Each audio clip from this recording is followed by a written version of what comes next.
Yeah.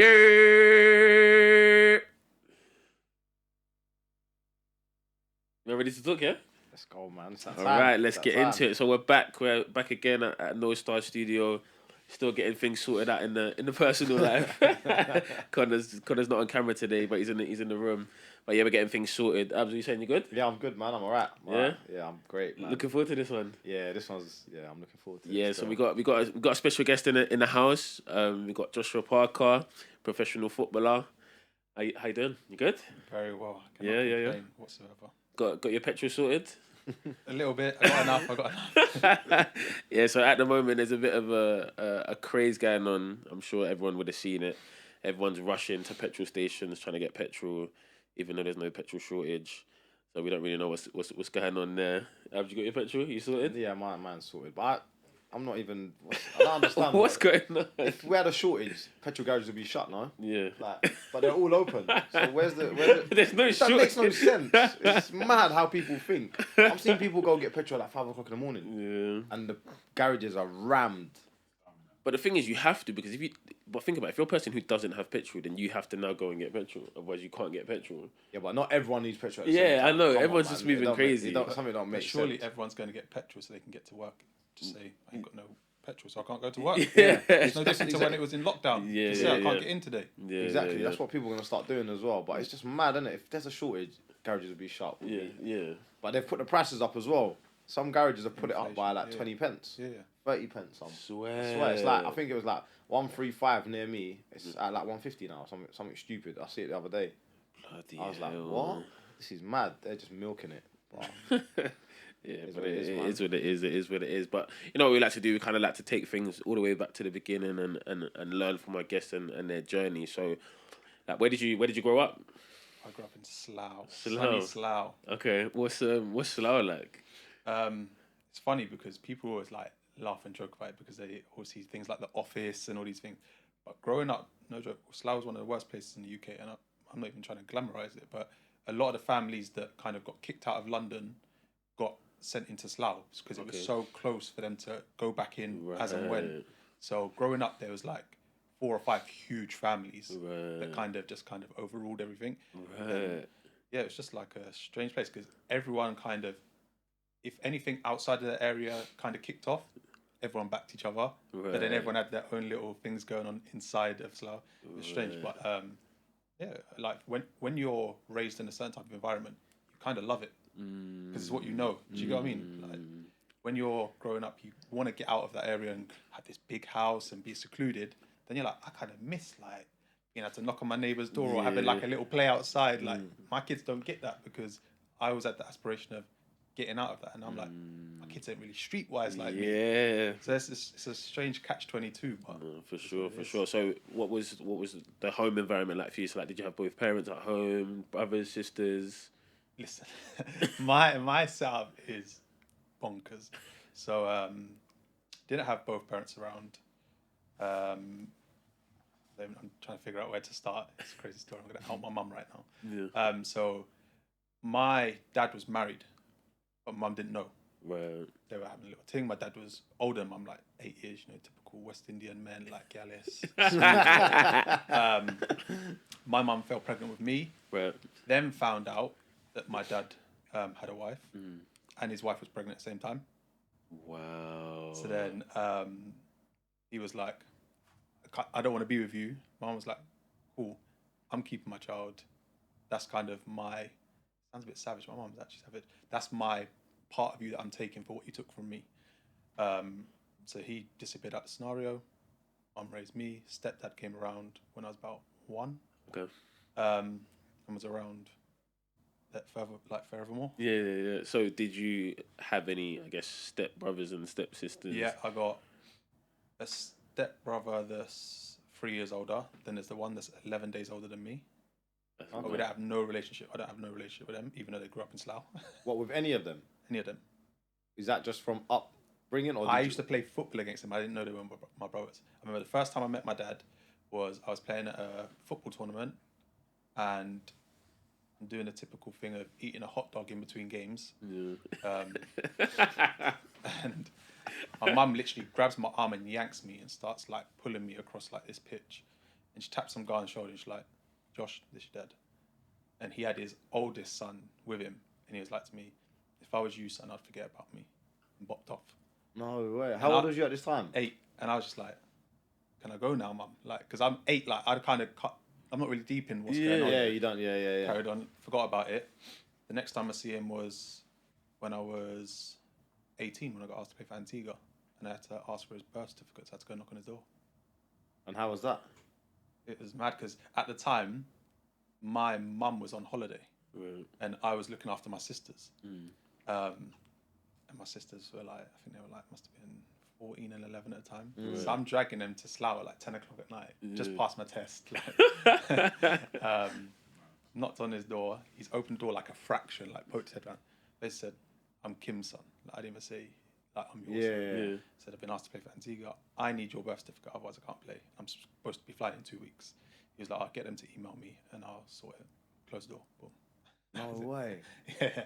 Just like that. Just like That's that. How did you feel at that time though? At 18 years old, obviously you had no connection. Yeah, like I but didn't you feel. But still, that's a bit cold, you know. Like, Yeah, it's It's savage. Like, yeah, It's so like, savage. did you, No, like that's as an 18-year-old, when ruthless. you now understand these things and what this means, like how do you feel?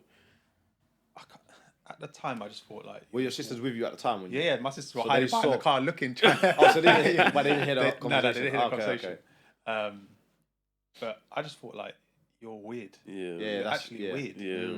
Like That's mad. you really are the stereotype. Not even to have like a conversation of how are you, how you Yeah. been. Like, it doesn't have to be a deep conversation. Yeah. But like, how's things? Good luck. Yeah, And just yeah. cordial, right? Yeah, Like, like just normal conversation that you would Yeah, have like, it's just with someone. Do you know what I mean? But it's crazy, but- that's crazy. for me like, kind of just showed all his insecurities with himself. Like the fact that you're probably scared or not even man enough to have a conversation, just be like, oh, like, do you want to come in? Like anything. Or like, oh, that's really cool. Like you're playing Yeah, for yeah, Antigua, yeah, or something, yeah, or like, something, or like- when you go there, make sure you do this, Yeah, or yeah. something, right? Literally. Yeah, it's crazy. So yeah, I've got 2 older stepbrothers that I have a relationship with. Then Is that just because you haven't met, or you've come No, across them and you don't get along? We've come across each other. This is gonna sound like the episode of EastEnders / What- Jeremy when- Carl / Jeremy Springer. When's the first time you come in contact? At what age? Proper contact, because obviously I saw the older brother Yeah, at that- then, but we never I didn't even remember what he looked like. Yeah, That's how quick. But it when was. you actually knew, right, this is. The brother that's 11 days older than me, I remember I was playing a game and my mum pulled me over, was like, come. I must have been maybe 12 at the time, so I kind of You're a bit conceptualised older now, everything. yeah. She was like, that boy there, that's your other brother. Running up and down the pitch. I'm like, where? Like, I can see one mixed race person on the pitch. I'm like, him? She's like, no, not him, that one. I'm like, where? And he runs past me. He looks like a white guy. Right. Like, he's like, just a bit tan. Yeah. Like, hair's kind of straight. I'm like, he's white. She's like, no, he's not. He's just light. Like, I was like, oh, okay. So that's the first time I see him. Then the mad thing is, that brother, I've played 5-a-side with him. And we'll say like even to like a couple of years ago, like on odd occasions, it'd be like, oh, you're right, cool. That's it. That's the conversation. We know like the situation. No way. And we'll say hello, but like that, we've never had a conversation. Past 2 words. So, you okay? Yeah, I'm good. And then this is where I said it gets a bit Jerry Springerish. Go on. The eldest one. Sorry if I'm outing you if you watch this, because we don't have no relationship, and I think he's bitter towards me because of the situation with. He blames my mum for breaking up his mum. Right. Yeah. He's actually got a child with my first ever girlfriend. Okay. It's mad, yeah. Like we're not like he's from a. Bro, what the fuck? Literally, like it's mad. It's mad how like things come full circle. Like you really dislike me, yeah. But then somehow the universe has patterned you with my first ever girlfriend. I was with her for 3 years. Went to the same school. He's from Slough. I'm now living in Wickham. Like these times, so like they have no kind of direct correlation or link. Yeah. So yeah, boy, and I'm thinking you dislike me, but that must eat you up every time. Yeah. So how do you know that he dislikes you? Like, have you had like butt heads over stuff? No. Like just people say like he just don't like you. Like we have like mutual friends. Right. Okay. Have you actually spoken or had a conversation or Never. Not even said hello. So you've come across each other and nothing. I've been sat in a barber's having my beard cut, and he sat next to me in a chair. But would you? I don't feel like you would start a conversation. You'd wait for someone to say something. Like if he's there, you wouldn't. Like let's say we're walking. Let's say he opened the door now. I don't feel like you'd be like, you're right. You'd wait. I wouldn't. Just because. So would you say you have not a part to blame, but you've got... No. Because whenever we cross paths, his whole energy, I can see his whole energy's off. Like, you know when someone just you can just tell. Looks at you different. Oh, okay, fair enough. Yeah. Like he's really like got some demons inside. Because I remember my missus now bumped into his missus, and which is and our daughters are the same age. So he's got a 4-year-old, I've got a 4-year-old, right. and my missus and his missus get along. They're not friends. But does your missus know like who the girl is? Yeah. Okay. And they're not friends, but if they see each other, they have a conversation. And she crossed past them, I think, in Asda or somewhere like that. And she said hello to both of them, and he was like, hello, blah, blah, blah. And my missus is, if she knows there's an elephant in the room, she'll address it. Yeah. She's like, my daughter's called Aiko. She's like, Aiko, say hello, this is your cousin. And he's like, no, it's not. Oh. And I'm like, you're a big man. And you're saying that in front of a child, like, you really are in a dark place. Yeah. Like, you're in a dark place. Now I see where, like, you got it from the dad. The dad, you know what I'm saying? To a 4-year-old, you know. Yeah, he's like, no, they're not. And the 4-year-old ain't gonna know. My missus is like, well, like, they kind of are. Like, no, they're not. I'm like, all right, cool. All right, cool, mate. Yeah, sweet. It's not like they're gonna know any better anyway. But that's mad, isn't it? How some people like react to things and how they cope with things. That's bonkers, man. It's crazy. Life is like that, But yeah, no, great tangent to go on. just to read it back in. So yeah, like the home life. So yeah, so in the household, it's your mother, your stepfather, and then your step siblings, so your sisters, your little sisters, right? And then you also mentioned so you moved to Wickham. So at what age was that you moved to? I moved to Wickham when I was. Oh, sorry. Wait, I've got 2 stepbrothers, like 2 half brothers. Yeah. From my dad, 2 half sisters from my dad. But then my mum and stepdad had 2 girls. So 2 girls. Got it. Moved to Wickham when I was 14 because my mum didn't want me to continue living in Slough because it was kind of that tender age where you either go one way or the other. Yeah. And although I was never kind of into badness, I was always around it because like you like it, you know what I'm saying? Like if there's a fight going on, you're like, oh, this is of course. So we were still living in Slough and I was going to a school in Wickham, but she was just like, it's too much commuting, let's just up and move out of it. So then we moved to Wickham. So obviously you mentioned that you met your dad at a football tournament. Yeah. So like, how does football play into all of this? Like, when did you first like fall in love with the game, or like how did you start playing? Is it the same age-old story? Like, you know, your mate invites you over to the park. I remember or whatever. We was going somewhere like on a little family day out, and we drove past a field, and there were kids playing football, and I just said, "Oh, I want to play football." Right. The mom started taking me. Then we had like a little green area outside of our house. I just always play football there. Like literally just any given opportunity, play football. I was getting thumped up by the older boys. Yeah, like it just like kind of. It was just a kind of domino effect, but I always knew I'd be a footballer. Always knew. Like it wasn't one of the ones where I'm trying to tell myself it. People would always ask me, "What are you going to be when you're older?" And I say, "A footballer." And if they say, "What if you don't?" I'm like, "But I already am." Yeah. Like it was never like I never planned for anything else. Right. Never, and like just never, ever. It never crossed my mind once. So what were you like in school? Were you doing like academics and stuff? Because you said you were just focused on football and you knew you were going to be a footballer. Did you take your studies seriously? See, I don't want to gas myself, but in primary school and like early secondary school, I was extremely smart. In primary school, I used to skip a year. Oh, wow. So I went from, reception to year 2, but what they'd do is they'd make me stay in that year for 2 years. I don't know why. So I'd skip a year, so I was always ahead. Right. And I'd go year 2 to year 4 and 4 to 6. Right, okay. And there's like 5 of us. Right. And then kind of when I hit secondary school, it kind of opens your eyes to a lot more girls and these things. Yeah. And then I was very smart in school. I got good grades, but I just knew it doesn't matter. I always knew it didn't matter. People always tell you, you need to get good grades to get a good job. But I just knew I was going to play football. Was you playing for anyone at the time through secondary school? No. So you didn't play for... So I always had clubs wanting me to go, but I just wanted to play with my friends. I would always say no. So like, so you never even went into that environment just to see what it's like and then just come out. When I was like 10 to 12, I played for Wickham for a bit, but then I was like, I don't want to do this. I miss playing with my friends. I miss the fun factor. Yeah. I don't like the drills. I don't like the seriousness of everything.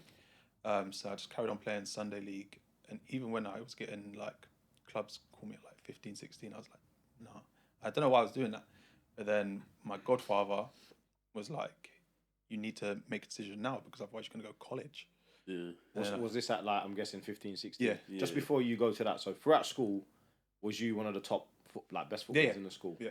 And did you get treated a certain way? Like by teachers? Yeah. How did that feel? It's a weird one because like the teachers think you have like an entitled behaviour, but it's not. It's just a confidence, if you get what I mean. Like, you know how it is. You have like little cliques, like you're the popular one, you're the funny one.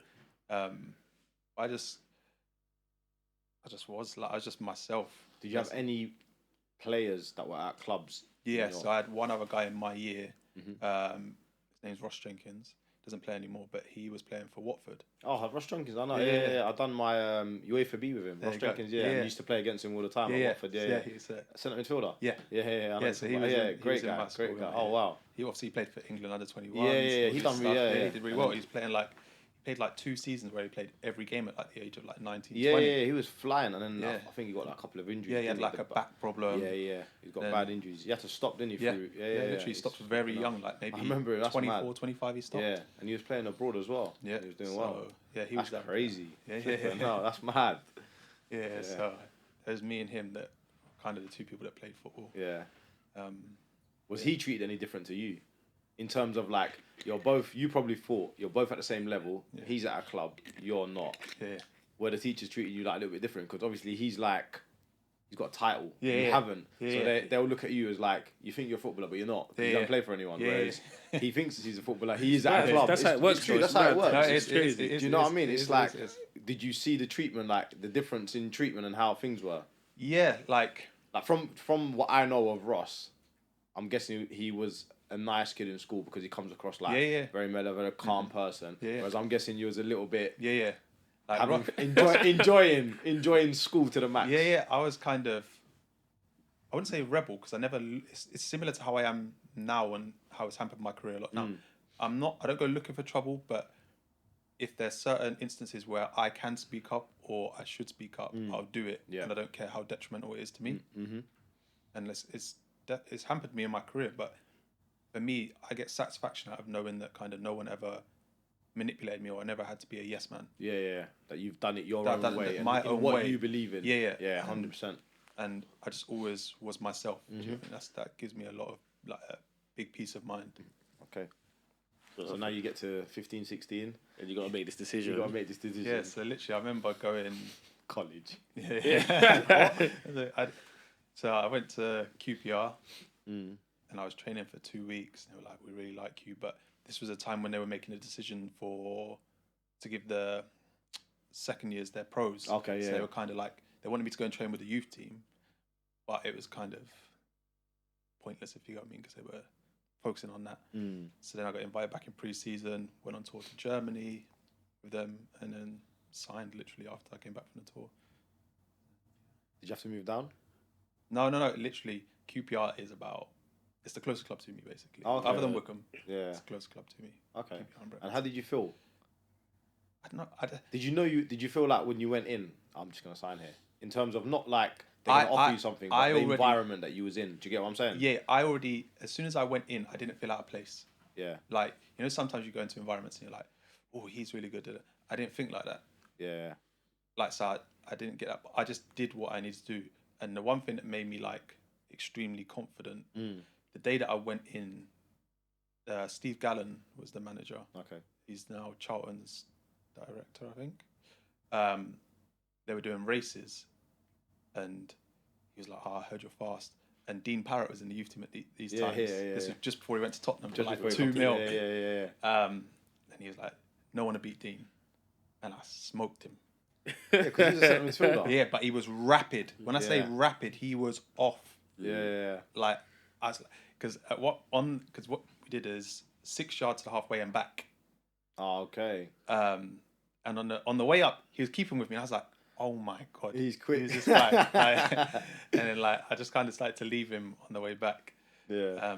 But I just didn't feel out of place. And even when I signed my scholar, it wasn't like an excitement, like, oh my God, I've signed a scholar. It was like, I've arrived. Like, I'm here. Like, I'm here. Like I didn't expect nothing less of myself. Do you know what I mean? Not in an arrogant way, but just like, I always said it. Like, so I'm not. So you enjoyed the environment. You didn't enjoy the environment. That's what I mean. So when you walked in, did you feel like if they offer me something, I'm gonna do something here because I like the environment? I knew this was like the defining point of, I can now step into my light, but I still didn't like. You know what it's like going into a new changing room? That's the worst thing I think in football. Everyone has like this stern face. No one really wants to say hello. No one's really everyone's welcoming. friend. Everyone's like it's mad. It's just and childish. It starts at a young age as well. Mad childish. When you really deep it. Me, if someone new comes into a changing room now, I go out of my way to make them feel comfortable. Yeah, of course. Because I know what that feeling's like. When you got to go around and shake everyone's hand. Hi, and everyone's like, Like they're having a conversation like this, and they're like, oh It's the worst. No. I can't lie to you. So I know about this as well. So when I was a scholar in my first year or the second year, we used to have, obviously Connor would know as well, we used to have these foreign boys come over. I can't lie. I made it awkward for them. I'm not gonna lie to you. Like, but when it was the London boys that are coming in, it was calm. You know what? You're one of the boys. Come, I'll try to help you. When these like Spanish, like man are coming over, bro, it's a myth. It's a myth for them. They're coming in.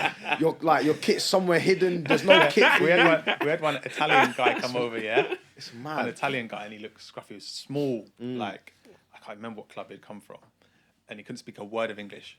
A word of English. And we're saying stuff to him, and he's nodding, but we're saying, a man is to him like, "You're a waste man," and he's like, yes. Like, we just bantered him. I'm like, he ain't got us. He ain't got a clue. But in the end, we ended up being like proper close friends, like spending a lot of time together outside of football. He's actually a really, really good player. But it's just that initial that your career's on the line, really. If someone comes in and you find that he's in your position, bro, what do you want me to do? You want me to befriend this person that's about to take my place? When in the back of his mind, he's probably thinking, I'm going to take his place. Like, the crazy thing is, now being an older person, or man, when you really deep it, that when you have to do that, it's because you're insecure. 100%. Because men, naturally, we're driven by challenge. So if anything, that should spike our animal instinct to be okay, you think you're bad, watch me. Exactly. But we kind of try and impact their opportunity to make ourselves feel more comfortable. 100%. But I feel like that happens, like you said, at a younger age. Because when I was younger, I was not on it. I'm telling you, training would be a myth for these men. Like, smashing them for no reason. We're hitting them hard, and then we're saying, all right, you hit him, I hit him next, I'll go next. And he's down on the deck, and the next, and you're like, bro, we're doing mad stuff. But as you get older, like you said, you don't think like that because you're secure in how you play and what you can do. And now you see someone come in and you're like, bro, come in. You play centre mid. You know what? You know in training, like when they do like, let's say we play 7 aside or 8 aside, where I'd be centre midfielder, he's centre midfielder. I'd be like, you go centre mid, I'll go left back, just so you can shine. Do you know what I mean? Because I know what I bring to the table. I'm not threatened by you. I'm actually going to try and help you. So you go centre mid. You play centre mid, no problem. I'll go centre back. Or I'll go left wing and get out of the way so you can enjoy. Because you know what it's like when them boys come in and you do that kind of stuff, they're a little bit like, I play centre mid. Where should I go? Because people turn around and say, well, I play centre mid. So you got to go somewhere else. And normally they would have to. But I'm like, no. Go play centre mid. Don't worry about me. And that's when you're sure of yourself. But we don't learn that when we're younger. No. I think in turn that comes back in one way or another in a positive way. Because the prime example is that story that everyone's heard of Ronaldo and his friend, and they said, whoever scores the most goals in this game gets the contract, and his friend scores more goals. But he said he's actually better than me. And then now Ronaldo looks after that same guy. He's sorted for that. You get what I mean? So like, done. It comes back around. Not everyone's obviously going to be a Ronaldo, but it's just like life will reward you in some 100%. I think even like Dele Alli lives with someone, doesn't he? That he I think they took him over when he was a kid. Like family took him over as a kid. I don't remember. I think the guy actually plays, but I think he plays in non-league somewhere or whatever. But because they took Dele Alli, looked after him and stuff like that, he now just looks after their whole family, everything. Like got them their own house. I think him and the boy actually still live together and looks after him. So things do come back around. Not for everyone, obviously, but It does. I do believe. I 100% believe in that. That's why I think it's vital to. I was speaking to my missus yesterday, and I was like saying how, like, the sun doesn't choose who it shines for.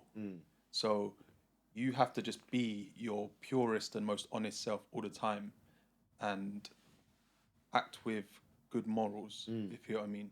And when you do that, you never know who you're being nice to and how it might reward you later on. Facts. It's the same as when Muhammad Ali said, "Oh, I don't respect anyone who doesn't treat the manager and the waiter the same." Yeah. It's true, because that waiter might just be doing waiting because he's fun.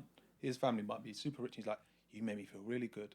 Like, let's do." Do you get what I mean? Yeah, 100%. Facts. Get that. Yeah. Facts. So you're talking a little bit about how obviously you got offered the contract at QPR, and it was kind of just like, yeah, like I always expected this. But where does that self-assurance come from? Like, that must be something you've just like always had in you, but do you know where that comes from? I think, I don't want to make it a race thing. I think as black men, we're just super confident. It's just installed into us. Like, we have this, like, undeniable, like, confidence in anything that we can touch. It's almost like an alchemy process if we really attach ourselves to it, where you think, if I do this podcast, eventually it's going to turn to gold.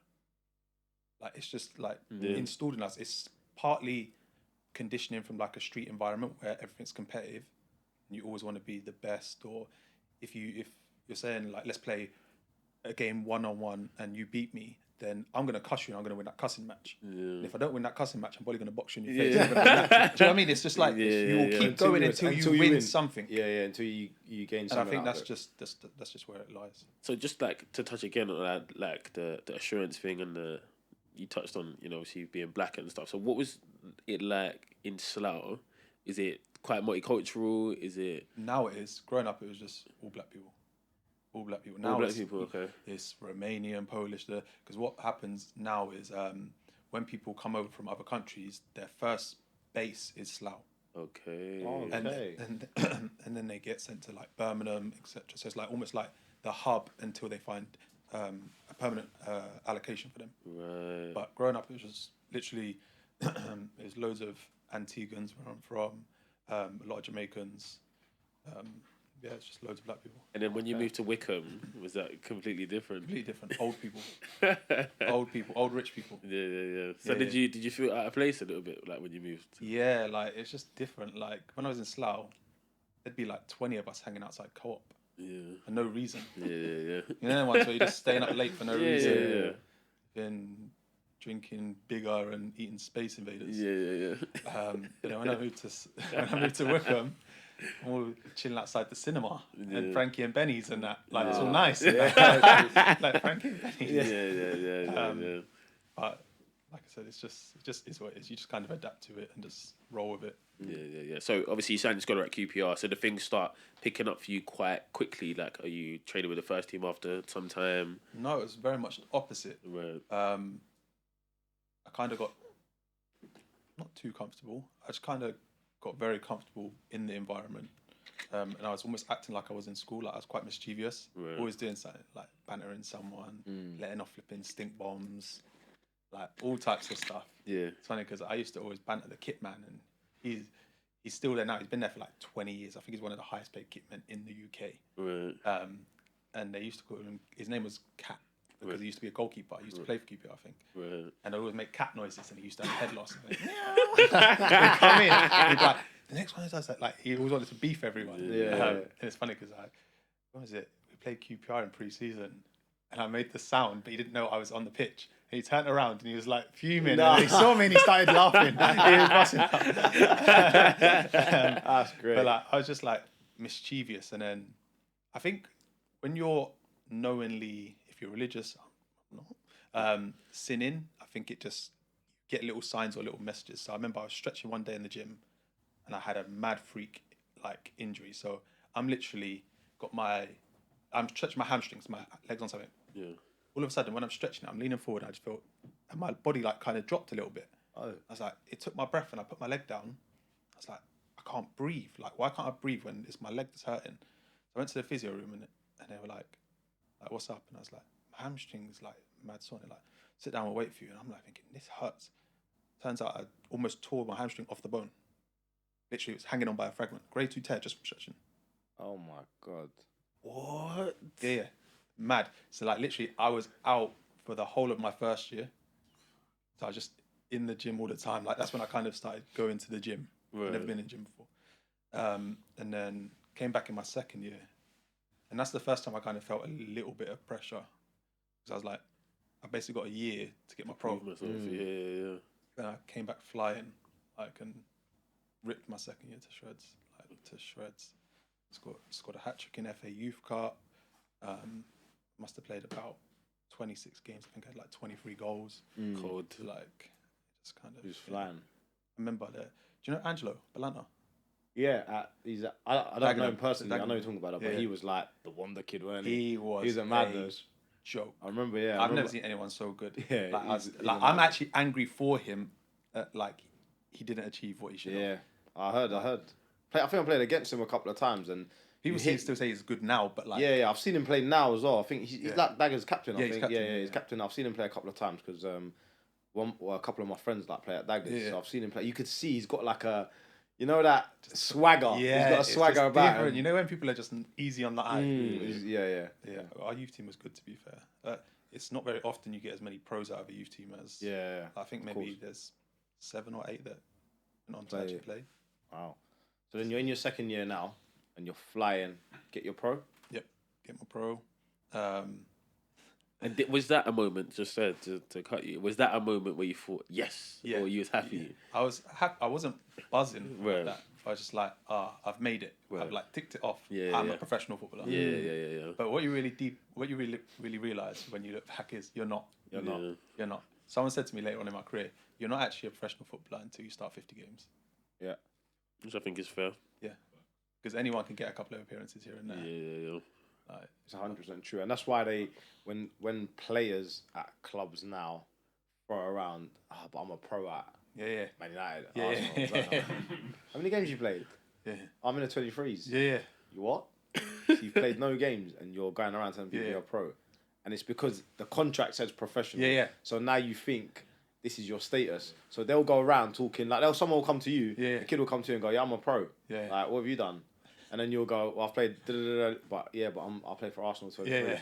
I'm or you know what? No, you know what's worse? They won't even say Arsenal 23. He hates that one. No, do you know what they'll say? They'll say, "Yeah, but I play for Arsenal. I'm a pro at Arsenal." Yeah. And then you're like, "Oh, flipping out." Yeah. So all of a sudden you're like, "Okay, so what's your name?" And they go, "Yeah, blah blah blah." And you're like, "Wait, you haven't played no games?" "Oh yeah, I'm still in the 23s." And you're like, you're going around telling people you're this pro at this big club and you've done nothing in the game. And you're probably not going to do nothing because how many people actually going to break that barrier and get into the first team and play 100%. 50 games? 100%. And I don't think these kids understand that. They don't get it. They don't.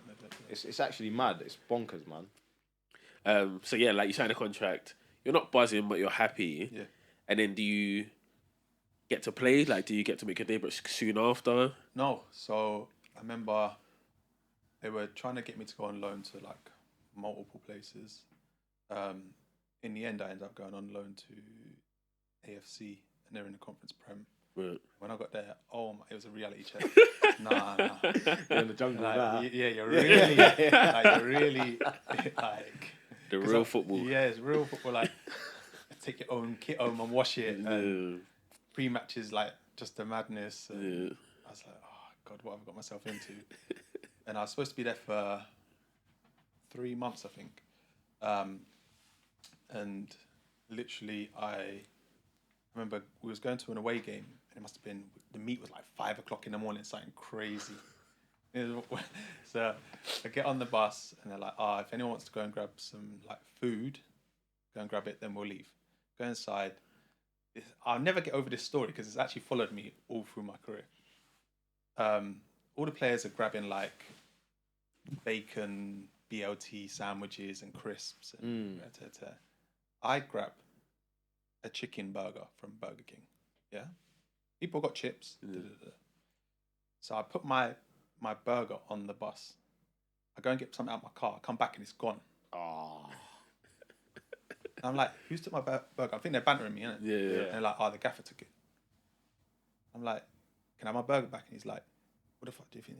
Like swearing, like saying, I said, they've got bacon sandwiches and crisps. I've got, and you're taking mine. It's like, oh, it's Burger King. And I'm like, there's sweets on the table. You put sweets on everyone's table, and I can't have.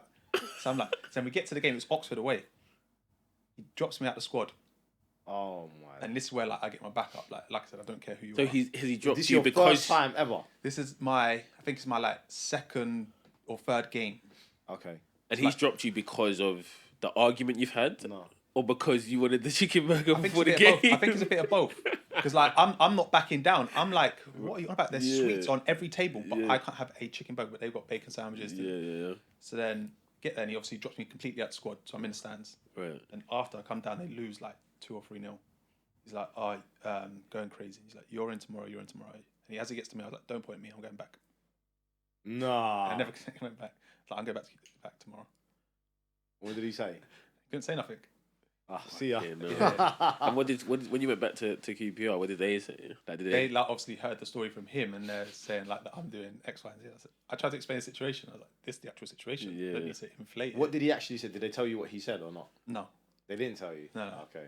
But did they have your back in that situation, or did They weren't too fast. Right. Okay. They weren't like. Because at the end of the day, they're doing that club a favour, innit? And if Yeah. you're not looking after the player, Yeah. then cool, right, we'll just take him back and put him Like, somewhere it was else. just mad. It was just mad. Who's But the when manager? I was young, Who's the manager? is it Terry Brown? Something like that. I can't remember his name. But I think I was still very raw in terms of my mentality then. So I remember I went on loan to Northampton not long after, and had a similar situation there where. No, you know mad thing. I had the opportunity to go on loan to Bournemouth. Like Eddie Howe said, like, I want to take Josh. He'll start this weekend. It's on a Thursday. Neil Warnock, now this is a bit further ahead, has basically said, no, I want him in and around the first team, so he can't go. I'm like, this is League One. He's a good manager. Yeah. My agent's really pushing it. He's like, no. How old was you at this time? Maybe 19. Okay. 2 weeks later, he sends me to Northampton in League Two. Bearing in mind, I'm a striker. Yeah. They play 4-4-2. He's like, oh yeah, you're gonna play right wing. You're fast. You know them ones. You're fast. Kick it and run. Get crosses in. Oh my God.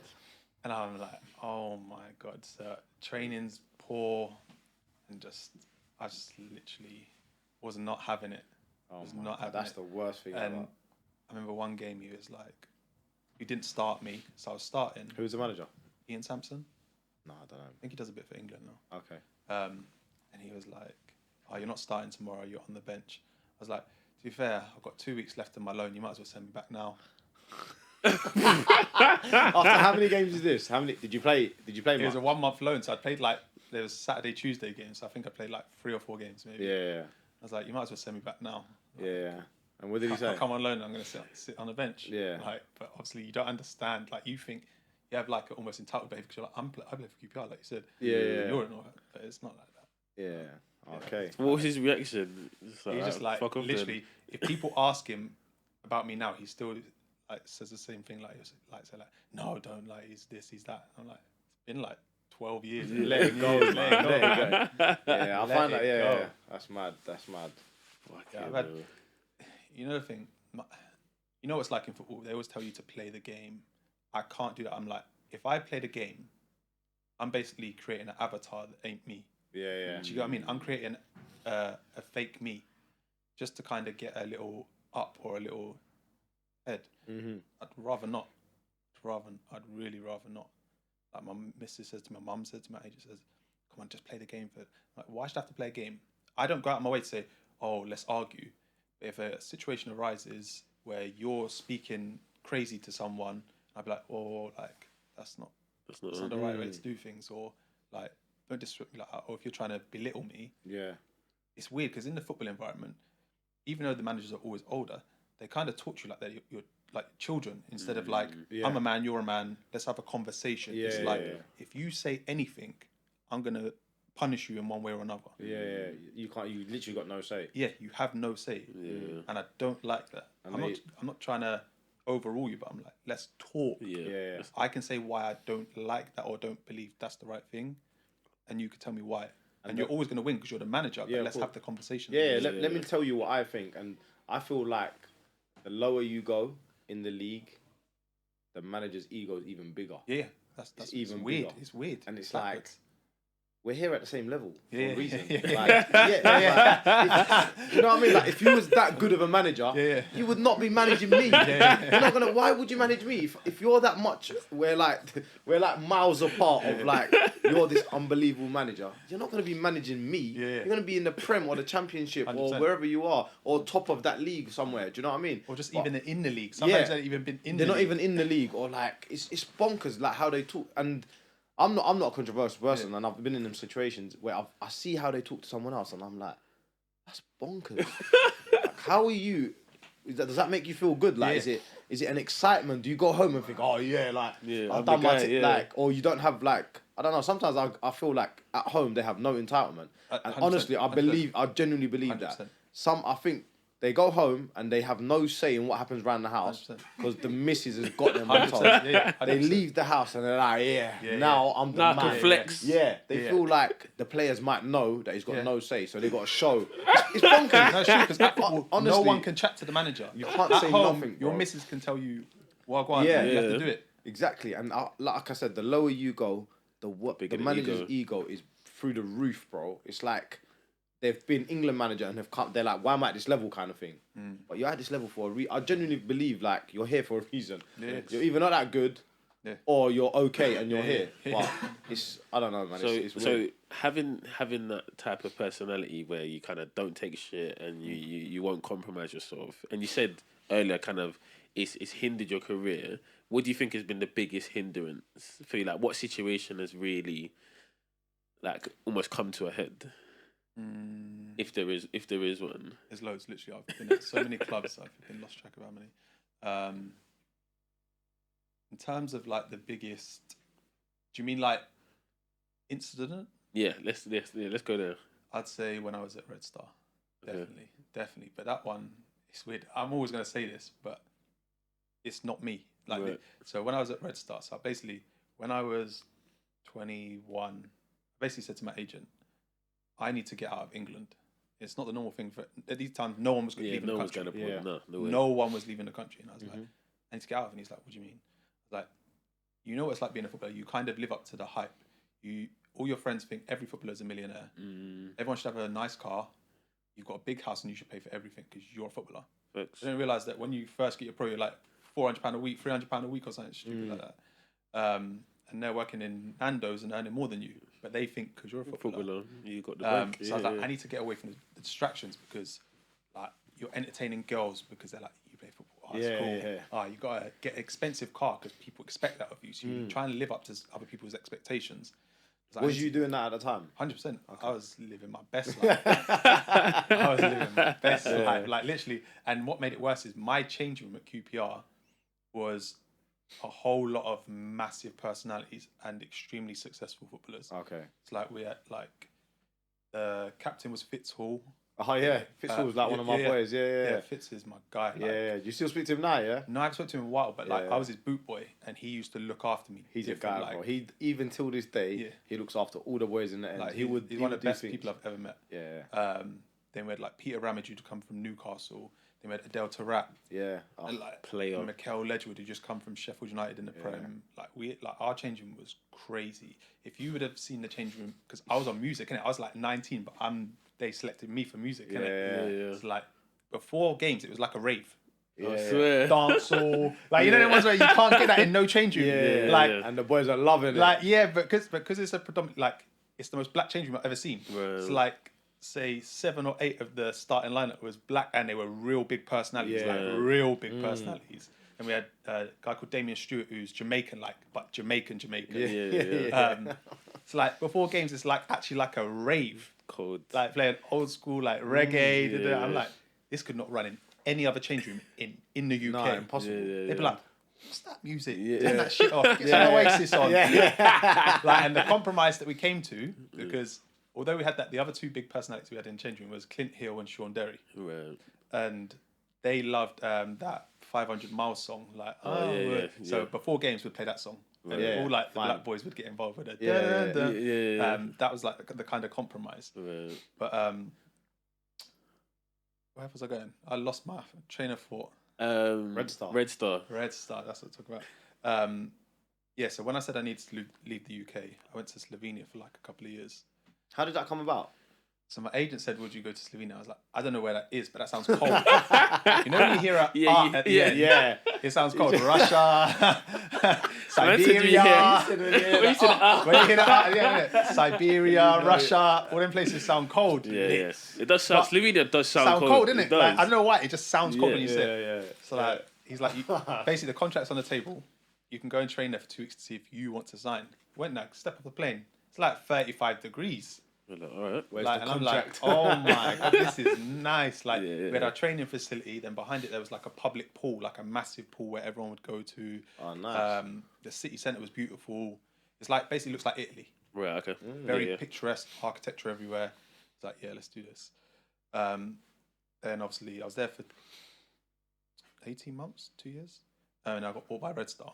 Okay. And when I went there, like it was weird because my agent was saying to me, "Here, how much they love football, you'll be like Cristiano Ronaldo." I was like, "What are you on about? You're waffling." To be fair, Red Star's a massive club, aren't they? Massive. Belgrade. Serbia. Yeah. Serbia club, Like massive, but they were before my time. Like, so they were winning the Champions League like in the 90s. Do you know what I mean? Like, I was we was babies at the end. Yeah, you don't know. Yeah. So like, he was like, "Ask your like granddad about them." And so I asked my granddad. He was like, "They're massive. Club. Yeah, like, that's massive club. huge." Like, Yeah. I was like, whatever. So then, literally, I remember getting off the airplane with my agent, coming out the airport. When I say there's like hundreds of paparazzi. Oh, really? Hundreds. What, for you, yeah? Yeah, Knowing and that I'm you're- thinking like, in my head, all that I ever kept thinking was, I'm from Slough. This is Like, this is mad. I don't think Yeah. any other English players played for Red Star. Right, Like, obviously, they played Champions League most years. Yeah. Like, getting some like private car blacked out windows, and I'm like, and he's like, I told you. He's buzzing. Because he understands the magnitude of it. Yeah. I didn't. Like, I'd heard about them. People said, "Oh, big club," but then we went and looked around the stadium. Stadium is massive, like huge, and I'm like, "Oh my god, This is proper stuff now. yeah!" Like I was at flipping before I left the country. I was at Oxford for a little bit. Yeah. I was like, I've gone from Oxford to this. Like, Mad. ended up signing there Like, how long did you sign there? 3.5 years. Okay. Like it was like Big deal. best deal I've ever had. Yeah. Like And how old was you at this time? 24. Oh, what? Like, good timing as Yeah, well. like- It's a- Everything's Perfect. perfect. This is great, man. So then I remember signing there, and my agent was like, "What you need to understand is the pressures like that come with being at this club." And I was like, I wasn't really listening too tough, and he was like, "No, they expect to win every game. It's like Real Madrid. They expect to win every game, and if you don't, They're fans hammering like you. they're different here." I was like, "Oh, whatever." So I remember we played our first 2 games. I think we drew both, but I didn't score. Right. And like already I was getting like DMs like best score next game. But I'm not talking like 1 or 2, I'm talking like hundreds of DMs to the point I had to deactivate my Facebook these times. Oh, way. Yeah, No. like Instagram messages like, "You best score, you nigga." Oh, really? Like that. Everyone's just savage. Whoa. Like, you're just like, bro, it's been 2 games. I've been here 2 weeks. Yeah, that's mad. hell. Yeah, they're on you. Like, and then Now Yeah. you start to feel... like I'm like, oh, these Okay. people are different. Yeah, And like fucking even when we hell. were playing, like, because the first 2 games were away games, but like they take like their fan base called a Delia, Right. and they take like 20,000 to away games. Mad. Something 20,000 to an away game. Yes, bro. Whole stand just drums and that. Yeah. Then the third game was like some. I still can't remember what it was this day. It was some anniversary or something for something. It's Yeah. like 75th year anniversary, and it's a home game. And you need to go to Serbia and experience it. But the tunnel is one of the longest tunnels I think in Europe. Right. Tunnel's like about 200 meters long from Oh, shit. from where you get Yeah, changed so it's proper to the long. pitch, Yeah. and the fans are on top. Right. Like, so it's like a mad, like it's like no taller than this, and it's an arc, and there's just police on both sides with batons all the way down, and then you and a team are walking down, and you can just hear the fans jumping on top, and you come out, but it comes up like through like a track, Yeah. and when I step out, bum all falls out. Like, and I say to you, there's like 50,000 people in there, Yeah. and it's loud. I can't even hear myself think. Mad. And we ended up winning the game. What was the score? It might have been 3-0, and I scored 2 goals. Yeah. When I scored, oh my god, I was gassed. And Yeah. then once when you lose yourself, and you don't even know what celebration is. Yeah, You're just yeah, like running around screaming like a female, like, just jumping, punching the air and that. Yeah. But this is where like my kind of trajectory is always weird. There's always like a but. Right. The first goal, yeah. So one guy, his name's Alexander Katai. He was playing at Chicago Bulls. I think he might have gone back to Red Star. He's through one-on-one with the goalkeeper, and the goalkeeper's coming out, and I'm like to the side of him, and I'm like shouting, like, pass me the ball. My man's done a step over and gone like that. And I'm thinking he's passed it to me. So as he's gone to kick it, I've kicked it. And it's gone in, innit? So I basically stole his goal, off his foot. Like, but no, the manager, he's Serbian guy, was vexed. But like, don't even like congratulate me. Yeah. At halftime, as we're walking like in, he's like, "That's not your goal." Like, why'd you do that? Like, no grilling me. way. He's like, if anyone asks you, you tell them that's his goal. I'm like, but I said I will do that. And this is where like you kind of get into like the patronising thing where you're like, I'm like, I will do that, but I did kick it like in the goal. I kicked it in the goal, so they're gonna say it's mine. Yeah. And he's like, oh, you was wrong to do this. I was like, I thought he was passing it to me. Yeah. Like, I genuinely did. I just like, it's just instinct. Yeah, like when you're in the goal, you just want to like tap it in. in. The goal, man. Like I'm literally like. And, So at half time, you scored one. Yeah. And then he was like, he was raging But about was it. the guy who you took it off, was he vexed as well? He was vexed for like a second. He went like that, and then he was Yeah, cool. it's cool. Right. He was cool. Like left it. Yeah, and yeah. after they asked him about it, and he was calm. He was just like, oh, it happens. It's football. Yeah. And then and I scored another one. I scored a header. And after, all they were focused on was me taking the goal. Like, and then As in the media and stuff. yeah. who is he a Serbian guy? Yeah. Oh, Was he like a fan favourite or something? Yeah, he's like one of their like best players. He's Right. a joke. Like, Right. unbelievable. One of the Yeah. best players. Just I've got played another one then, isn't it? with. So That's then, mad. the mad thing is, he's one of the main ones that could speak fluent English. Yeah. Like fluent English. And then because in them countries, when the media latch onto something, the fans will then jump on it as well. Yeah. So then DMs. So Again. I've locked off my Facebook. Instagram is wiling. Like, you know when you see the request and it's like 256. And I'm just scrolling through them and it's like, oh, monkey emoji this, why did you do that? No, you don't do this to our Red Star. Like, it's like a religion for them. Like, they love it. Did you and the player have a conversation at the end or anything? Or it was just Yeah. literally- Like, no, I said to him, like, oh, I thought you passed it to me like that. He's like, it's fine. Like, he didn't have no qualms. Oh, he's calm. But yeah, like, the fans were just Hammering on. you. Like, it's just different there. And I remember we went out that night, me and my agent, to celebrate.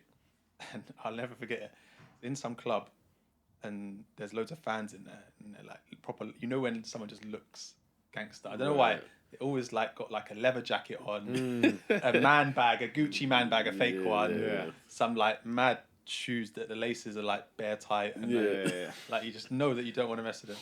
Like one guy comes over to me and like gets me in a headlock, and my agent's thinking like, oh, like what's going on? And he was drunk in it. I'm thinking, oh god. And he's gone, if anyone messes with you tonight, you tell me and I'll kill them. I was like laughing. He was like, no, seriously. My agent's like trying to like banter with him like that. He's like, no, seriously. If anyone gives you trouble, you tell me and I'll kill them. He's like, I love Red Star more than my kids.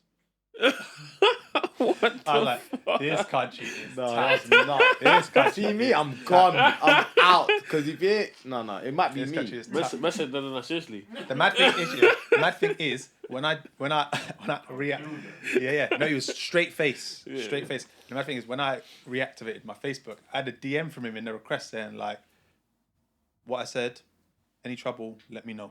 Oh my days, he's on it. He's on He on smoke. Like, what am I gonna say? Like, someone around. said they love one other club more than this club. Yeah. The madness. Yeah, he's that's crazy. That's mad. So obviously after keep what I was going gonna say telling is, the story. Yeah. So basically, I was there, and I think I played like how many games? Maybe 7 games, and I think I had like maybe 2 goals, 2 assists. So I was buzzing with that. It's like a goal or assist every other game. And then I was on my way to training one day, and my mum called me, and she was like crying. I was like, "What's going on?" She's like, Nan's passed away. My nan lived in Spain these times. Right. It's like my mum is now living in the UK, but obviously she's living in the UK anyway. But she was on her own. Right. And I'm thinking, I need to get back home to be with my mum. Yeah. So I speak to the manager before training. I'm like, this has happened. I'd like to fly home on Monday, Tuesday, come back on Wednesday. Because in them countries, they train every day, past Sunday. Right. And he's like, I'm happy for you to go, but you need to speak to people that pay your contract. Obviously, I'm not the boss. Yeah. So I train, and then it kind of starts to sink in what's happened. So I'm getting a bit emotional. Yeah. Spoke to the captain, and he was like, "You shouldn't even be training." So then manager speaks to the sport director, and this guy just come out of prison for tax evasion and and all these different things. Like he literally left the country, and they were like, "Come back and do your sentence, otherwise you can never come back." Basically, so he came back, spent a couple of years in prison, came back out, and all of a sudden is the director of Red Star Belgrade. It's mad, isn't it? It's like some flipping movie. What the hell, man? So then he's like, we're in the car park, and all the players are walking past. He's like, "What's happened?" Told him. He's like, "No." I'm like, "What do you mean no?" I was like, "I want to go home, spend some time with my mum for a couple of days, then I'll come back." No. I'm like, "Are you not deep?" He's like, No explanation. "No."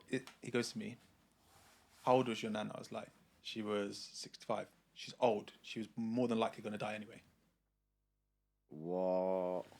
I swear to you, like, no word of lie. That's not me making it up. And I was like, I wasn't even mad because I was like, that's just come out of your mouth. Because at the time, it was around the time that I think Frank Lampard lost one of his parents or something. Right, yeah, and he was yeah. like, "Do you think Frank Lampard would ask to leave football if when his parent died?" And I was like, yeah. And no one would tell him nothing. And he was like, "No, he'd be professional. He'd carry on playing football. It happens. It's life." And I was like, I'm going to walk away before I get angry and say something nuts. But I'm telling you, I'm going home. Yeah. Whether you like it or not, Yeah, I'm going home. Yeah. So then I get a call from my agent later that evening. He's like, "I spoke to them, stay until the weekend, and then fly home for the funeral or whatever." So I started every game up until then. Saturday comes, they drop me. So my head flies. So I'm like, I could have gone. If you didn't bring me on, like I played every minute of every game, you could have let me go. Then my head flies and I'm acting reckless, like just around the place. Like if someone's saying hello to me, I'm blanking them. If you're trying to have a conversation with me, I don't want to talk to you. Go away. I'm moving off key because my head's flying. Pissed, like where are your morals at? So then, like that kind of effed up everything because I was 6 months into a deal that was 3.5 years long, and from there it was just a madness. That period of time, like the next year after that, literally from that argument then on, was probably the hardest period in my life. Right. Because I went on loan to Aberdeen, and the manager, like their manager Derek McGuinness, begged me to go there. Called me when I was in Serbia. Was like, "We want you here. I understand you're having a bit of a sticky situation there." So when you come back, did you go and then come back? For the funeral. So I went home and I got a message from Marco Grujic, who was at Liverpool and now plays for Porto. And he was like, "Bro, where are you?" And I was like, "I'm at home, like with my mum." He's like sent me a picture of like a newspaper article saying, "Oh, Parker leaves without permission." They booked my flight. So I'm calling the club and I'm like, "Are you not going to say something like to kind of defend me? Because I know what's coming from the fans." Yeah. Like, and they're like, "I'll just leave it. It'll die down." But Red Star control the papers. Anything that's how they sell a lot of players. What they'll do is they'll gas someone up to be the next best thing and say, "Oh, so and so's looking at them." Right. So then that team, even though they wasn't looking at him, they'll go look at him. Right. Like, Aston Villa's looking at this player. Aston Villa like, "Are we? Maybe we should then." Right. Do you get what I mean? They're smart. That's how they sell a lot of players. And then I was like, "You're not gonna say nothing." They were like, "Oh, it'll die down." Hella DMs. This is when like racism comes out. Like, "Oh, you nigga this, we're gonna kill you." I'm thinking like, you lot are awful. I can see your profile. It's not even a private one. Yeah. Like, it's just mad. Fucking hell. It's like from that point on, that's when things just got sticky. I went on loan to Aberdeen. Didn't go well at all. Another example of football politics where manager asked me to go. He said, "We're getting so close to Celtic, like finish second every year, but we just need pace up top. We need like that difference. When we play them, we've always got like this striker that's big." Went there, literally played. First game was Celtic. I came off the bench and I think we drew 1-1, but I was like flying around the place. And then a couple of games later, at the time they were on an 8-game winning streak. And I started a game, and Adam Rooney was the striker. I think it's at Salford now or something like that. And he went and moaned to the manager, "I'm your I'm top scorer in the league." Never started the game again. No way. And then when it came to me leaving there, because I was there for 6 months and they had the option to buy me, this is what made my head fly. Manager was like, because by this point, they've gone from being 3 points behind Celtic to 13 points behind Celtic. They're still in second place. So the league's done. League's done, yeah. It was like, you could have done a lot more for us and I want to apologise. I'm like, there's no point telling me that. You've wasted 6 months of my life. What? Like, you've wasted 6 months of my life. Yeah, that's mad. It's pointless me coming here. Yeah. So I've gone back to Red Star, and they're vexed that obviously Aberdeen haven't bought me because we've had this fallout. Yeah. Still got 3 years left on my deal, or 2.5 years left. So like, I said, pay me up, half money, and I won't come back. Yeah. They're like, no, we're not going to do that. I was like, well, I'm not going to leave. And they're like, if you don't want to leave, we'll make you leave. And I'm thinking like, whatever. It's about to get sticky. Oh. So they tell me they booked my flight back for the 12th of January. I remember it so clearly. Get back, and they're like, be at training for 7. Like, so training in the evening there. Right. Rock up at 7. No one's there. No one. And I go in to like 7 in the morning or in the evening? PM. And I go to the secretary, like, where is everyone? They're like, oh, they left for pre-season yesterday. So they're like, oh, you're going to train with the under-13s manager. The what? Bro, me and him on our ones. Me and him on our ones. What, one-on-one session?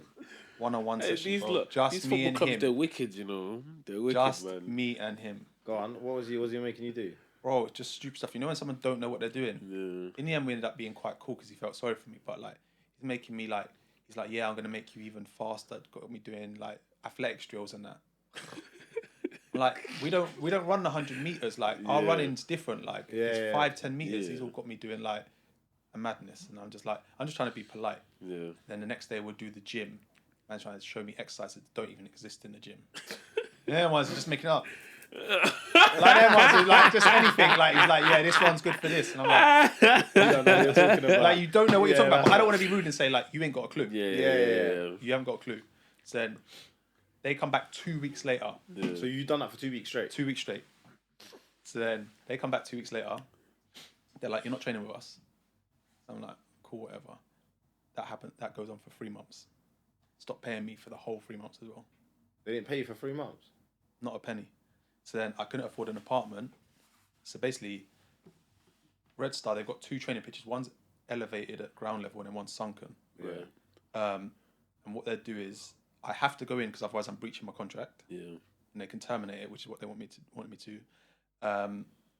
And they wasn't providing me with any equipment. Right. So all they say is you just basically have to turn up. Okay. So like I remember one day I took a bag of balls that they wasn't using. They got the coach to come up off that pitch and say, give me the balls. Wasn't allowed cones, wasn't nothing. So what I'd do is I'd jog around the pitch like to try and tick over because I'm thinking they're going to give up soon and let me train. Jog around the pitch, 15 minutes. I'm like, I'm doing this for nothing. Yeah. Did you have a certain time that you had to be there for? Yeah, they tell me the time. No, I mean, you had to stay for. No, So let's say they say you get there at 7. What time can you leave? I was leaving at like 7:30 because I was like, I don't care, but I've turned up. Yeah, I've showed my face. But like, there wasn't like because by law, you have to provide me with a facility to maintain my job title as a footballer. Yeah. And there wasn't. No coaches, no balls, no equipment. Mm-hmm. So I'd kind of go between one day in the gym, one day on the pitch. Yeah. But because I couldn't afford anywhere to stay, they had a hotel there that they kind of used to sleep in between sessions for like an hour. Right. But it's not a hotel like you're thinking all nice. Yeah. When I say like, you know, like Ibis and them ones Right. where the toilet's next to the bed and that. Oh. Yeah. Like next to the it. Like but it's dungeon. old. It's been there since like the 1950s. Oh, so it's proper So it's like the old. rooms this size. There's a bed, toilet, shower. Like it's just all open. Right. No TVs, That's no mad. Wi-Fi, no nothing. So obviously I can't pay my bills or anything. Yeah, you can't do nothing. So I can't do nothing. So I'm now having to loan money off my mum to kind of get because I've got my son at this point to come when they're flying out. She's paying for it. And I'm just going through like when I say I'm not a big believer in depression, but I'm going through something like Yeah. where, Yeah. like you're getting to me, but my street kind of attitude's coming in where I'm like, you're not going to break me. But So they you see did. when you're not getting paid for the 3 months, are you fighting to get it? Are you doing anything to I get can't it? do nothing because Serbia, even though it's in the EU in terms of geographical location, Yeah. they're not part of the EU. they're untouchable. So you know you're not getting that money back. Like, So so what are you thinking? Because if they're not paying you for 3 months, in my head, why are I'm you thinking there? you're gonna have to pay me. Like, 'cause I'm just thinking like that they can't just not pay me. Yeah. But I also know that they're untouchable. They have their own rules and regulations. Whereas if it was somewhere like Spain, I know the FA are connected with Spain, and the FA can contact them, and Yeah. you can't do that in Serbia. You can't go pay Josh's money. They'll be like, "Who are you?" The FA. Yeah, cool. Yeah. So what are you thinking now? Then you're thinking, I'm 3 months. I haven't been paid. Bro. What? Like, literally, I could tell you my routine. My routine was wake up in the morning, literally walk to the shop, get a fresh orange juice and a croissant, go back and sit inside for like 3-4 hours, and like I'd just be speaking to random people, friends, family, just to pass time, because of course. I can't do anything. I haven't got no financial means to do anything. When I say I got zero, Yeah. And then I remember my old coach at QPR, Steve Brown, used to play for Wickham, called me and was like, "Your mum said she see you and you was looking a whole madness." Like, she said you was looking like, literally like, when I look back at pictures, I'm like, oh my God, I look like a different person. But at the time, I didn't feel that. Like, I did feel that way, but I didn't realize that how much it was affecting me. And he was like, "You need to get out there." And I was like, "I'm not leaving here. Why am I leaving 2.5 years worth of money, a contract that I didn't give myself, to come back to even less, if you get me, to nothing?" And then he was like, "You got to do what's best for your health." And I was like, "I don't care about health at this point. Like, they're not gonna like do this to me." Yeah. And I remember the sport director, the one that came out of prison, pulled me up into his office one day.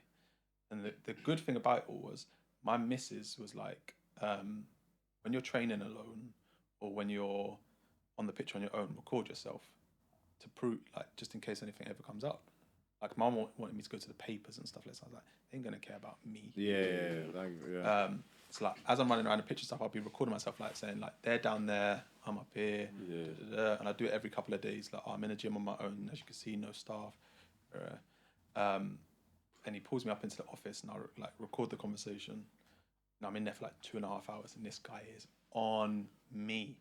But like, because it's one-on-one, like, I'm trying to like firm it. And I'm like giving it some. So he's like, you could just make this easy and just leave. And I was like, I'm not leaving. You can't make me leave either.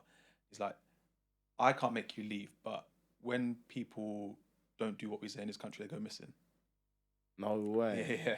And I was like, I don't care. This is where I sounded mad sneaky, but at the time I thought, yeah, that's a bad boy bar. I was like, got English passport, they'll be on your clerk, like they'll be on your case, because like, this is powerful. It's like, you can't do nothing to me. And he was like, we'll see. And then I'm in there for 2 hours, and basically what it was is they had 2 offers to send me on loan. One was Kairat, which was in Kazakhstan. We played them in a Champions League qualifier a few weeks before. And this is where the media is funny and Red Star control it, because they gave me a 1-star rating out of 10, but I was the best player on the park. And the mad thing is, 2 weeks later, Kairat asked to take me on loan, but the guy in the media put like, Parker disgrace. Oh my days. Like, so then the fans are kind of convincing themselves that I was crap. Yeah, but I wasn't. You wasn't. And then, so it was them. They offered me to go on loan, and Rubin Kazan, because we played them in pre-season. That's my first game for Red Star, and I was like, I wanted to go. I genuinely wanted to go, but I'd broken up with my baby mum. Yeah. And I knew we was on the worst of terms, and she would say no. Because before I went to Red Star, I had the opportunity to go to China. When I said to her, I remember I got called up to the office when I was in Slovenia. Some guy, like flipping it man, was sat there. He's just quiet, like had a folder on his thing, and was just sat there like this, not saying nothing. I was thinking I was in trouble. He was like, "This is so and so. He's the representative for this club. They basically came to the game the other day, and the owner said he wants you to go and play for them." Right. And then, I don't mind speaking about money, but he was like, the first offer is 400,000 net. I'm thinking, what? Excuse me? 400,000 in my head, I swear to you, like, it was like fireworks. I was like, oh my God, I've made it. Yeah, but you can't show. But I can't show it. I'm like, he's like, how does that feel for the first thing? I was like, I'm gonna have to speak to my agent, trying to play it cool. This time thinking, let me sign the where's the thing, paper? bro. I'm thinking like, I'm going. And this is to then go to China. to China, yeah. And just to clarify, is that a week? No. Over the course of over the course of a year, sorry. So it's Right, like, yeah. I don't know, probably like 20 bags of 12, 12, 15. I don't know what it is, but it's Quite a lot tax of free money, anyway. yeah. And It's all tax-free. then the bonuses are this, like it's like something stupid, like them Chinese men have got different money. It's like 10 bags a win, this and that. I was like, I'm not with my ex-partner and I want to see my son. Yeah. He was like, how about in the contract we include that we'll fly your partner and your son out first class every month. What? I was like, oh my God. So like, I was like, all right, I'm going to speak to my agent and then I'll get back to you. He's like, yeah, we need to know like soon. As soon as I close that door, I was crip walking down the hallway. I was like, oh shit. I was. Man's not Listen even to this, thinking, yeah. yeah. Listen to this. So I message my son's mum. And I say, I've had an offer that I can't even turn down. like no one could turn down. But it's in China. They've offered to fly you out first class. When you come, and if you come, I'd be more than happy to pay for you to bring your friends out just as long as I can see Cairo. Right. Yeah. No full stop. The end. Did you go? No, he said no. She said no. She said so no. because he wanted to be able to see his son, isn't it? And she said no, so it's a myth. That was it. That was done. I tried to convince her. I tried to speak to her dad. And why was she not having it? I don't understand. Just because of where we was at in our like relationship, like she was like angry at me, like in terms of like we've broken up. But I'm like, you don't understand. He can go to private school. He can do whatever you want. You get to travel as well. Yeah. But And I didn't even think you could bring your friends as well. Yeah, because there's that hatred, like at the moment in time where, like I'm saying I want to see my son. You're saying no, he's not coming to Slovenia.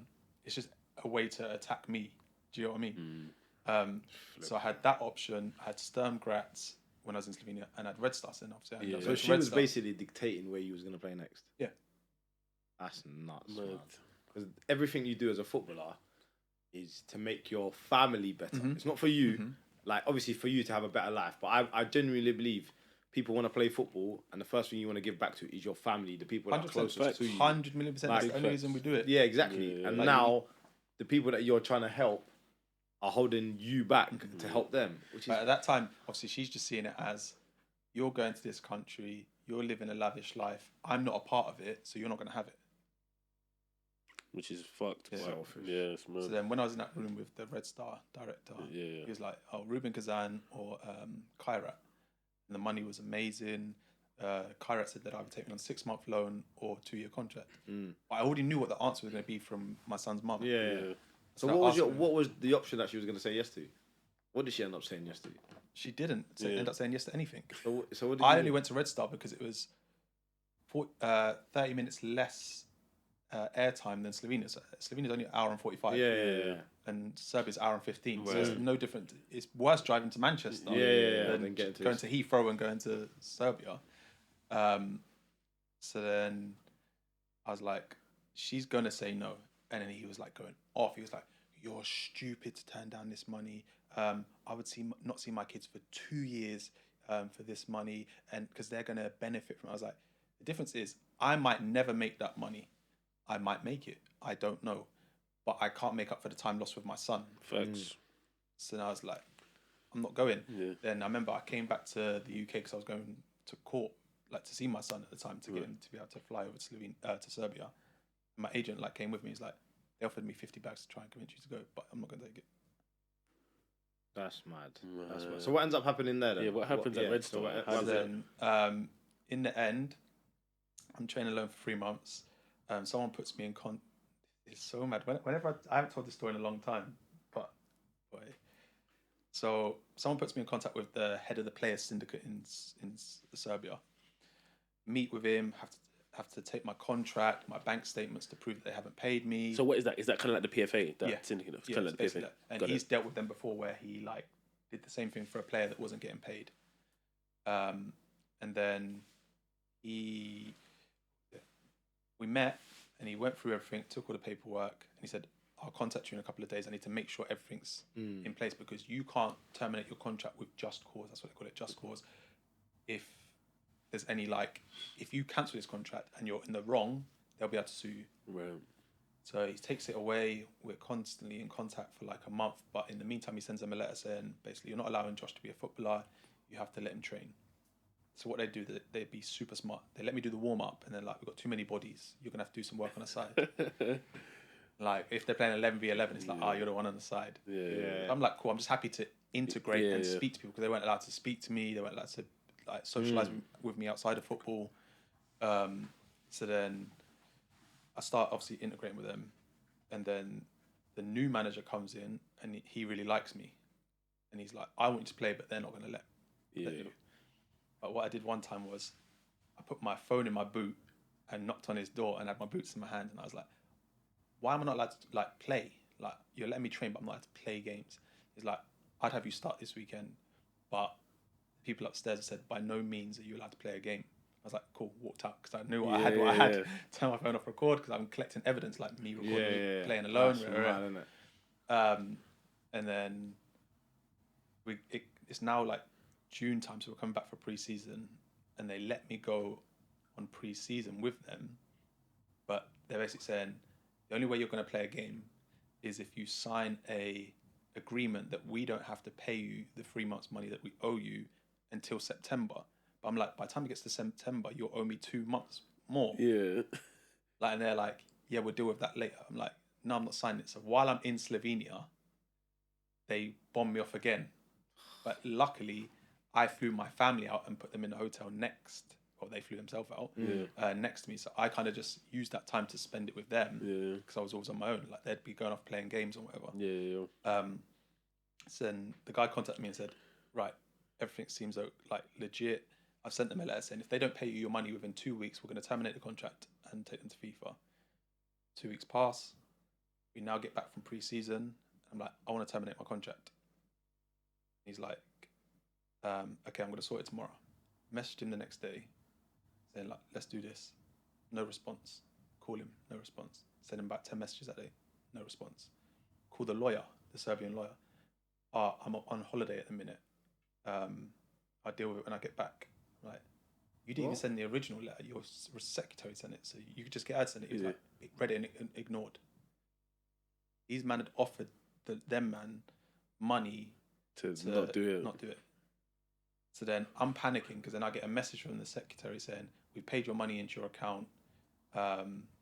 We see this like matter is closed. So I check my account, there's no money in there. But I'm thinking if there is, then they can put me through this for another 3 months and just continue that cycle. So then I called Dexter Blackstock. Because he's like just the older that I go to. And he was like, speak to my lawyer. So I called him, he was like, you never needed anyone to terminate your contract because it's your contract. It's not their name on it. You could have done this time ago. He's like, do it while I'm on the phone. So he's telling me what to write. I'm literally sat there looking at the stadium because my room obviously looks at the stadium. I send them the letter. And then 2 hours after I send the letter, they actually then deposit the money. No way. So then I'm like, I'm not going to touch it because I want to leave it and I want to sue them so I can take all of my money and bounce. They're like, oh, we don't accept it. We paid you money. I was like, no, you didn't, because you know how it is. If you pay someone in England, it's instant. So you didn't. Basically, once I sent that letter, what came out after we went through court was they took a loan from the government and paid me money through the government because they didn't have the money to pay me at the time. Okay. So I was like, this is mad techie. So I called FIFA. I was on the phone to FIFA all the time. Like, so I've terminated my contract. Do they have to accept it? Because I'm not a lawyer. I don't know. They're like, it's not for us to say. If you feel like you have just cause, you cancel it. You then pass the case on to us, and then it goes into a queue. Right. So I basically fly back home again for court with my son, and I send a message. I'm not coming back. Like, I'm not coming back. About 7 days later, I get a file of paper like this. They're trying to sue me. Like, and I'm like, how are you trying to sue me? Like, obviously they feel like they have the right reason to. Because they feel like, oh, we paid you your money. But this is where I F myself up when I think, it's where I definitely F myself up. So when I terminated it, because I didn't want them to know that I'm not coming back, and I didn't want to use the money that they gave me, I asked them to book me a flight home. So technically, I'm still using my contract even though I've terminated it. Do you get what I mean? Yeah. Because I thought if I use any of that money, then it would be seen as I've accepted it. Yeah. So obviously I've flown back home. They said they're suing me, but they were suing me for something stupid because by them wanting me to go for nothing, they're placing a value of 0 on me. Right. So like, we're happy for you to go tomorrow. They were trying to sue me. Like, I had a buyout clause, like a 1.5 million buyout clause. They were trying to sue me for that. And then they were like, oh, and he had the option to go on loan to 2 clubs, and we could have got a fee for that, so we're going to add that in. I was like, how can you try and sue me for something when you don't like value me? Yeah, that's mad. I'm panicking. I'm like, I said to my missus, I could never pay that off like in 10 lifetimes. like, what am I going to do? That's mad. That's mad. And then, all in all, it went through court.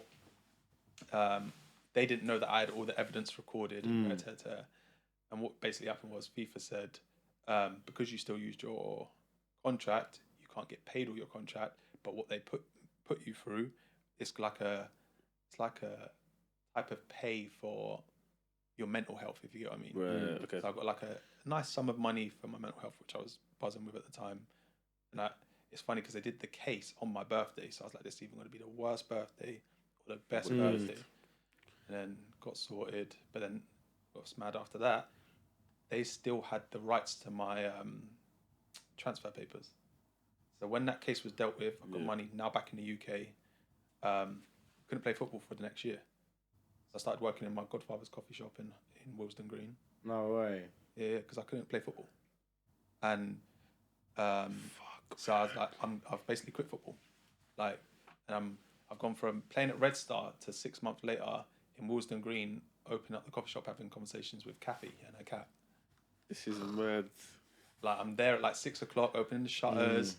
He literally taught me how to make coffee one evening. So when people are asking me for stuff, I'm giving them all the same coffee because I only know how to make one. They're like, I'll have a latte. Give it the same thing. Oh, I'll have a frappuccino. Same thing. Everything is the same thing. Everything's the same thing. Are people like complaining and stuff? No, like, I remember one time I didn't warm the milk. I forgot to warm the milk. Someone came back and my thing's cold. I was like, oh, sorry. Like, I was on ropes. I was like, every time I had to, I swear to you, every time I had to make coffee, I was having like anxiety because I'm like, I'm forgetting what I'm doing. You make a good coffee now. Like, I was in there for like 6 months, and then what happened was my agent came down and my godfather one evening when we was closing up, and he was like, is this the life that you see for yourself? And I was like, I just don't love football anymore. Like, it's brought me nothing but stress. And they were like, well, if that's how you feel about yourself, then that's how you feel about yourself. And a couple of days later, my agent basically says to me, new manager's taken over at Gillingham. He said, like, he's happy for you to go and train. I was like, I don't want to. He's like, let's make a deal.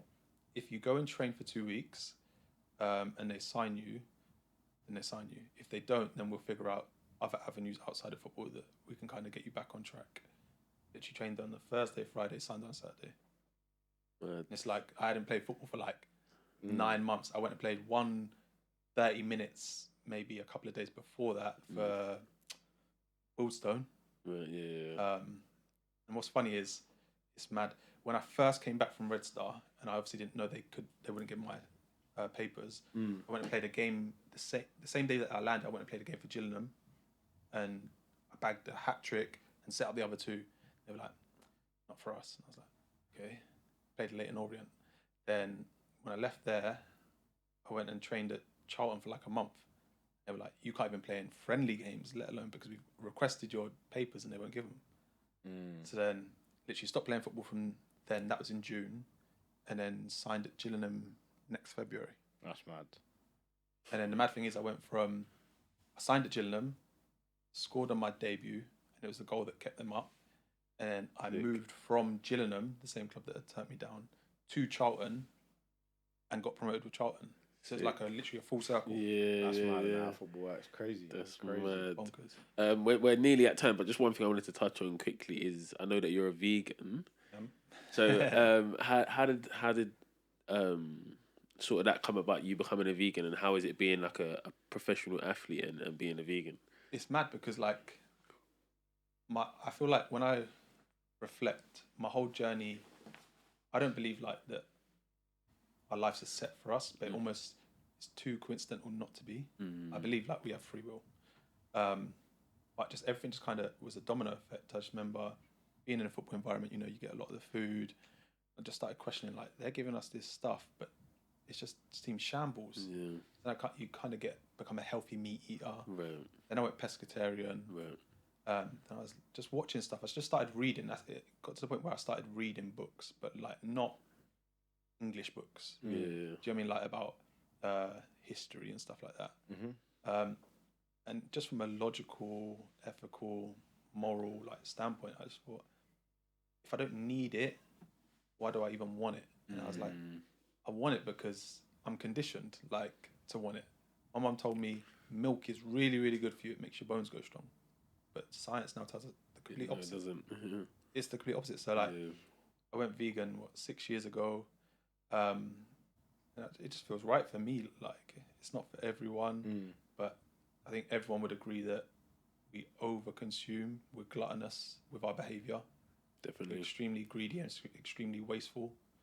My kids are vegan. They've been vegan since birth. Mrs. Vegan. So for me, like, when I attach myself to something, I attach myself wholeheartedly. But I'm not opposed to hearing different views and breaking my own beliefs. Because the thing with a lot of people nowadays is everyone seems to have an opinion on a lot of stuff, but they speak without having experienced it. That's the problem. Do you know what I mean? And everyone, like, it's funny you're saying facts, but in life there actually is no facts. It isn't. It's just a whole lot of theories and a whole lot of opinions. Unless we meet the source, God, whatever you're into, and he lets us know what going on, then we don't know. It's just like you just create a belief system and you run with it. Yeah. Cold. Say facts anymore. Say He's like, he's jittering. I wanted to say code. No, but there's a lot there. Like, so I just wanted to say, like, thank you so much for coming on the pod. We could have kept talking for another 2 hours. Probably there's a lot more stories and stuff, and maybe we'll have to get you back on at some point and talk some more stuff. But everyone that's tuned in, we appreciate you. Make sure you're liking, commenting, sharing, all those good stuff. That's been a Detailed on Matt podcast. We'll see you guys again soon. Peace.